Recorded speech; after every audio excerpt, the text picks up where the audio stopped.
કાપોદ્રા વિસ્તારમાં કારખાનાથી ઘરે જઈ રહેલા રત્નકલાકારને ચપ્પુના ઘા મારી હત્યા કરી ભાગી છૂટેલા હત્યારાઓમાંથી એકને ગણતરીના કલાકોમાં જ ક્રાઇમ બ્રાન્ચની ટીમે ઝડપી પાડ્યો હતો.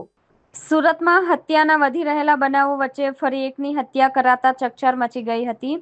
સુરતમાં 3 દિવસ પહેલા માત્ર 5 કલાકમાં જ 2 હત્યાના બનાવ સામે આવ્યા હતા. તો બુધવારે મોડી રાત્રે કાપોદ્રા વિસ્તારમાં હીરાના કારખાનેથી ઘરે જઈ રહેલા રત્નકલાકાર 40 વર્ષીય સુરેશ ચિત્રોડા કાપોદ્રાના હિંમતનગરમાંથી પસાર થઈ રહ્યા હતા. તે સમયે બાઇક પર આવેલા 2 શખ્સો ચપ્પુના ઘા મારી હત્યા કરી ભાગી છૂટ્યા હતા. બનાવને લઈને કાપોદ્રા પોલીસ સાથે ઉચ્ચ પોલીસ અધિકારીઓ સ્થળે દોડી ગયા હતા અને ગુનો નોંધી તપાસ હાથ ધરી હતી. જેમાં સુરતની ક્રાઇમ બ્રાન્ચની ટીમે હત્યા કરી ભાગી છૂટેલા 2 હત્યારાઓમાંથી એક જયેશ પાટીલને ગણતરીના કલાકોમાં ઝડપી પાડી સળિયા પાછળ ધકેલી દીધો હતો.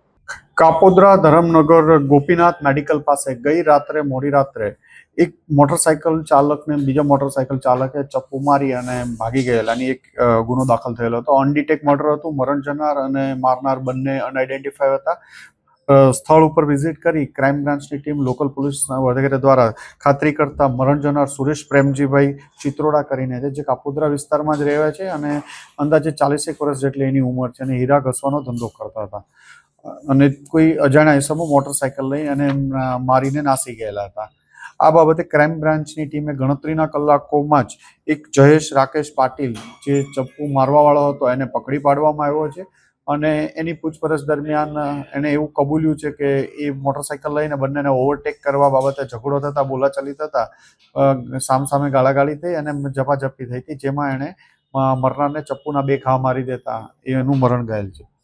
આ બાબતે જયેશ રાકેશ પાટીલ નાઓને પકડી પાડવામાં આવ્યો છે. એની સાથે એક અન્ય ઇસમ પણ મોટરસાયકલ ઉપર હતો.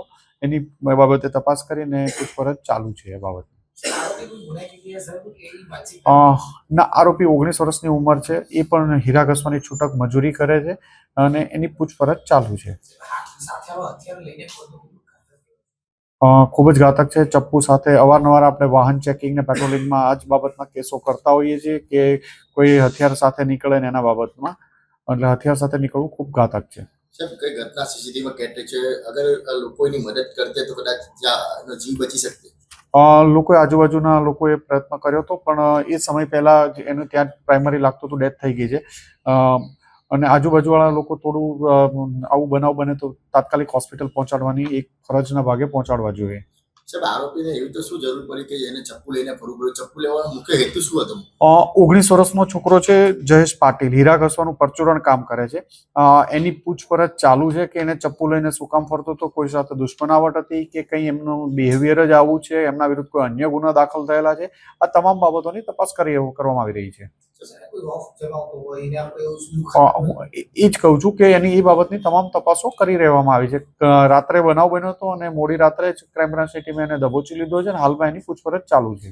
મરણ જનારને આરોપી છે એ બીજાને ઓળખતા હતા કે ખાલી રેન્ડમલી થયું? ના, નહોતા ઓળખતા. મોટરસાયકલના ઓવરટેકિંગ બાબતમાં બંનેને ઝઘડો થયેલો હતો અને એમાં એણે એનું મર્ડર કરી દીધું બોલાચાલી બાદ. ના ના ના. બીજો આરોપી આઈડેન્ટિફાઈ થઈ છે, કોણ છે?